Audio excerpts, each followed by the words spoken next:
आप एकांत वास करें, आप आत्म अवलोकन करें, तो लोगों के बीच में जब हम होते हैं तो हम दूसरों से को देखते हैं, दूसरों के बारे में बात करते हैं।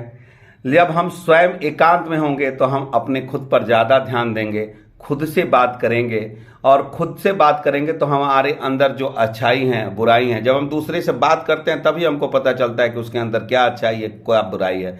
तो जब आप एकांत में बढ़ेंगे तब आपके अंदर पता चलेगा कि आपके कौन से गुण अच्छे हैं, कौन से गुण खराब हैं, और जो आपकी कमियां हैं उसको आप दूर सकते हैं। एकांत का बहुत ही महत्व है। साधना के लिए लोग एकांत में जाते हैं, शांति में बैठना पसंद करते हैं। वैज्ञानिक भी शांत वातावरण में एकांत भाव में आकर के नई नई खोजें करते हैं। आज इस चंद्रयान 3 का जो प्रशिक्षण हुआ है वो एक दिन का नहीं है, ये 4 वर्षों के अथक एकांत में रिसर्च करने के, शांत वातावरण में करने के बाद ये उपलब्धियां होती है। तो आप जब प्राकृत के संदिग्ध में बैठेंगे, चांदनी रात में छत में जाकर के बैठेंगे, सागर के किनारे जाकर के बैठें, जहां बैठें जहां कोई परेशान न करे, तो खुद से बात करें, स्वयं का अवलोकन करें, तो आप अपनी कमियों को दूर कर सकते हैं और नई उपलब्धियों को प्राप्त करते हैं। मौन का रहना आत्मा की उन्नति की बहुत अच्छी विधि है, और मेरे अंदर ये सबसे ज़्यादा दुर्गुण मौन न रहने की है। मैं बात ज़्यादा बात को ज़्यादा बात करता हूँ, जिससे मेरी ज़्यादा एनर्जी जाती है। तो इसको हमको खुद को मौन रहने से ही आपकी उन्नति होगी। मनुष्य के मन उसका मित्र है, मनुष्य का मन ही उसका शत्रु है। मन का ध्यान देना बहुत जरूरी है। आपने परम मित्र बनाए, श्रेष्ठ चिंतन करने का कार्य करें, अपने लक्ष्य को स्पष्ट रखें, अपने लक्ष्यों की ओर अग्रसर रहें। इसके लिए जरूरी है कि मन रूपी घोड़े को ज्ञान का लगाम से बांध कर रखें। जैसे मूर्ख और ज्ञानी का यही अंतर होता है। जैसे मुख से मौन रहते हैं, लेकिन मन आपका मौन नहीं रहता। मन चंचल है, वह चलता रहता है। तो आपने मन की तरफ ध्यान दीजिए। मन को आप मौन रखने का करिए कि आपके अंदर से बुरे विचार नहीं है। मुख से तो आप मौन हैं, लेकिन विचार से आप गंदे ख्याल आ रहे हैं, आप भटक रहे हैं, आपके मन इधर उधर जा रहा है, आपके मन वासनाओं में जा रहा है। तो उस मन को रोक करके आप अच्छे कार्यों में लगाइए, तभी आप उन्नत कर सकते हैं। दूसरों से भी आप अपने विषय में राय लें। आत्मावलोकन करने के बाद आत्मावलोकन करें, स्वयं को, अपने आप को गुण अवगुण देखने के बाद पब्लिक ओपिनियन ले। कई बार हम खुद का अवलोकन नहीं कर पाते हैं, तो दूसरे से अपने बारे में पूछ सकते हैं। जहां हम कार्यरत हैं तो बड़ों से पूछें, छोटों से पूछें कि क्या वो मेरे कार्य से संतुष्ट हैं। प्रत्यक्ष अप्रत्यक्ष रूप से पूछ सकते हैं, डायरेक्ट और इनडायरेक्ट। जैसा कि हम जानते हैं कि हमारे आसपास रहने वाले लोग हमारे विषय में क्या बोलते हैं, किस तरह का व्यवहार हमसे करते हैं, उसी तरह आप भी उनसे पूछिए कि आप उनके विषय में आपका व्यवहार उन्हें कैसा लगता है, पसंद करते हैं या नहीं करते हैं। कौन सी गुण है जिसके कारण से आपका प्यार मिलता है, कौन सा गुण है जिसके कारण, और कौन सी कमजोरी है जिसे आपको तिरस्कार मिलता है। उनको आप अवलोकन करें, पब्लिक ओपिनियन लें, लोगों की राय लें। क्योंकि ये कहा जाता है कि निंदक आपका शत्रु न समझे। निंदक जो निंदा करता है वो हमारा बहुत बड़ा मित्र हो सकता है। और अपनी अवलोकन कमियों को, क्योंकि वो आपकी कमियों को बताता है, उस समय आपको गुस्सा आता है, जैसा मुझे भी आता है। तो इस तरह से करना। अपने जीवन का एक पैमाना बनाएं, स्वयं को एक पैमाना बनाएं। इस पैमाने के आधार पर खुद को चेक करें। एक बोर्ड पर अपने नियमित जीवनचर्या को बनाएं कि हमें सुबह कै बजे उठना है, कै बजे सोना है, क्या खाना है, कितना खाना है, कितना बोलना है, क्या बोलना है, व्यवहार का संपर्क में आते इस विशेष बात को ध्यान रखना है, आदि आदि। रात को पूरी दिनचर्या को उस पैरामीटर पर चेक करें।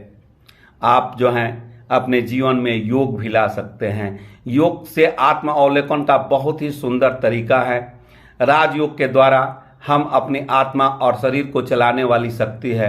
यह शरीर, हमारा शरीर का मालिक आत्मा है और कर्मेंद्रियां इसको काम करती है।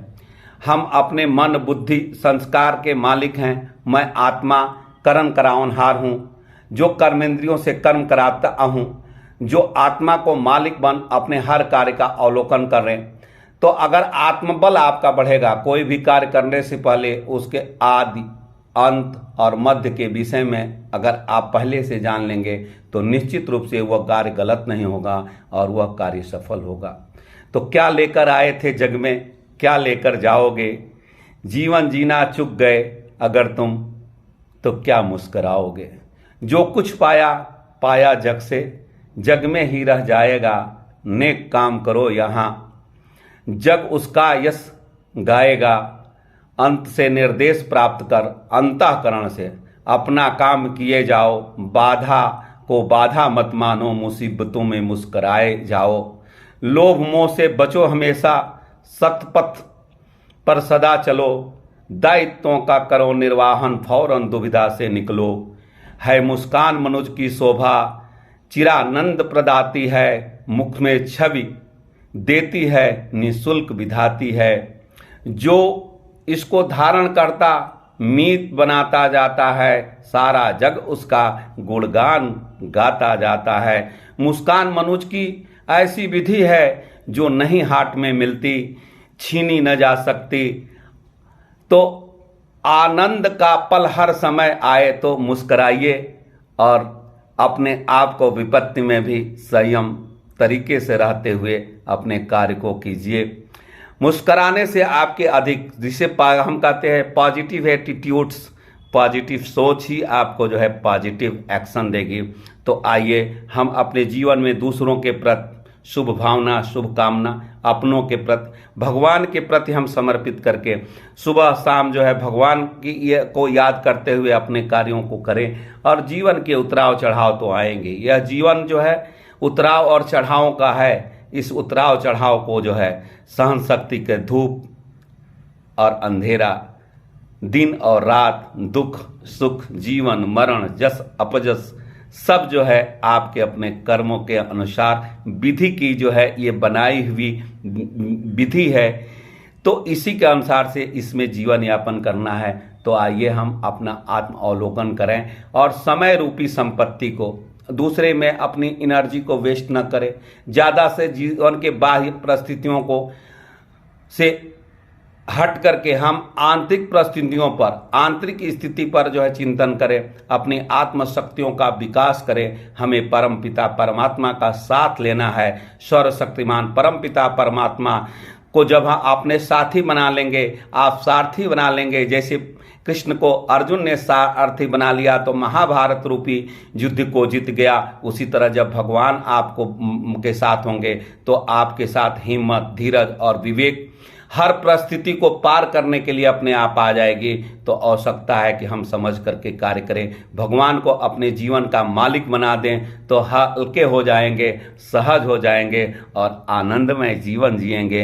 हरे कृष्णा कृष्णा कृष्णा हरे हरे, हरे राम राम राम हरे हरे। जय श्री कृष्ण। मैं इंजीनियर चंद्रशेखर आप सबका हार्दिक अभिनंदन, स्वागत और वंदन करता हूँ। जय श्री कृष्ण।